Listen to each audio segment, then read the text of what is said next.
നമുക്കൊക്കെ തലമുടിക്ക് നല്ല ആരോഗ്യം പോലെ കിട്ടാനായിട്ട് ഇതുപോലെ നിങ്ങളൊന്ന് ഉണ്ടാക്കി കഴിച്ച് നോക്കിക്കുക. നമുക്ക് അകത്തോട്ട് കഴിക്കാൻ തലമുടിയുടെ വളർച്ചയ്ക്ക് നമുക്ക് കാൽസ്യം റിച്ച് ആയിട്ടുള്ള നല്ലൊരു ഐറ്റം ഉണ്ടാക്കി കാണിച്ചിട്ട് ഇത് വണ്ണം കുറവൊക്കെ ഉള്ളവർക്ക് വണ്ണം വെക്കാനൊക്കെ ആയിട്ട് വെയിറ്റ് വർദ്ധിക്കാനൊക്കെ ആയിട്ട് നല്ലതാണ്. അപ്പോൾ ഇതുപോലെ കുറച്ച് നട്ട്സ് നമുക്ക് ഇഷ്ടമുള്ള നട്ട്സുകളൊക്കെ എടുക്കാം കേട്ടോ. എന്നിട്ട് ഇതുപോലെ ചട്ടിയിലേക്ക് ഇട്ട് വറുത്ത് കൊടുക്കാം. കൂടുതൽ കുറച്ച് എള്ളിടാം. എള്ളും കുറച്ച് ഉലുവ. ഈ ഉലുവ നമ്മൾ ചേർത്ത് കൊടുക്കുന്നുണ്ടല്ലോ നടുവേദനയും അതുമല്ല ഇത് ഒരുപാട് കാൽസ്യം റിച്ചാണ് ഉലുവ. അപ്പോൾ ഇത് എല്ലാം കൂടെ നന്നായിട്ട് ഇങ്ങനെ ഒന്ന് വറുത്ത് കൊടുക്കാം കേട്ടോ. നിങ്ങൾക്ക് ആർക്കെങ്കിലും നട്ട്സൊക്കെ ഓഫർ പ്രൈസിൽ വേണമെന്നുണ്ടെങ്കിൽ നമ്മുടെ ഈ കാണുന്ന വീഡിയോയുടെ താഴെ ഡിസ്ക്രിപ്ഷനിൽ ലിങ്ക് ഉണ്ട്, കയറി വാങ്ങിച്ചോട്ടോ. എല്ലാ നട്ട്സുകളും എള്ളൊക്കെ നല്ല ഓഫറിന് കിട്ടുമേ. കയറി വാങ്ങിച്ചോട്ടോ, കടയിൽ നിന്ന് കിട്ടുന്ന ലാഭത്തിൽ കിട്ടുമേ. അപ്പോൾ ഇതുപോലെ നിങ്ങളെല്ലാം വറുത്തെടുക്കുക. കുറച്ച് ഈന്തപ്പഴം കുരു കളഞ്ഞിട്ട് ചെറിയ മിക്സിയുടെ ജാറിലാക്കി ഇട്ട് കൊടുക്കുക കേട്ടോ.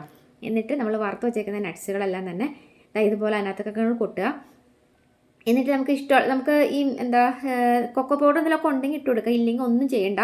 നിങ്ങൾ വെറുതെ മിക്സിയിൽ ചാല കറക്കി എടുത്താൽ മതി. അപ്പോൾ ചിലർക്ക് വീട്ടിൽ കൊക്കോ പൗഡറൊക്കെ ഉണ്ടാവുമല്ലോ. അപ്പോൾ അങ്ങനെയുള്ളവർക്ക് ഇട്ട് കൊടുത്തിട്ട് വേണമെങ്കിൽ ജസ്റ്റ് ഒന്ന് കറക്കി എടുക്കാം കേട്ടോ.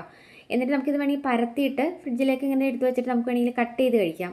കുറച്ച് നെയ്യ് ചേർക്കണം കേട്ടോ. അതല്ലെങ്കിൽ നമുക്കിങ്ങനെ കൈ കൊണ്ട് ഉരുട്ടി ബോൾസാക്കി എടുത്ത് കഴിക്കാം.